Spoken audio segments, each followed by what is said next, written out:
InsyaAllah Alhamdulillah hari ni rezeki apa nama bang? Abang Aweh. Nak petik buah Mas Kedan Sultan Home ni dia buah dia. Abang Aweh. Besar tak besar buah dia? Petik lagi sebiji. Bismillah. Cuba rasa yang komen. Ambil lagi sebiji. Rasa seorang sebiji. Rasa seorang sebiji. Dan apa komen jujur je. Ambil berkat. Bismillah. Sedap. Buah dia pun wangi. Ambil bau.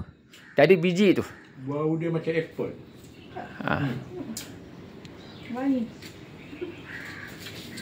Dia lokus daripada kulit dia tu rasa lain macam dia tak direct terus lah. Dia berasingan dengan tu. Dia boleh keluar Dia keluar tak sama macam anggur-anggur lain. Anggur biasa. Okey, kalau daripada 10 abang bagi berapa Kak? Kalau dari 10 makan penuh. Ikhlas saya cakap. Ikhlas tak apa. 8 okey, Agak. Okey, insya-Allah. Adik bagi berapa? Adik berapa, Dek? Bagi nombor berapa? Daripada 10 adik nak bagi berapa? Tak tahu. Tak apa, makan dulu. Dia tak makan lagi tu. Ni dia. Ini pun buah dia Mas Kedan Sultan Home. Buah dia berkilat. Kulit dia keras sikit. Betul.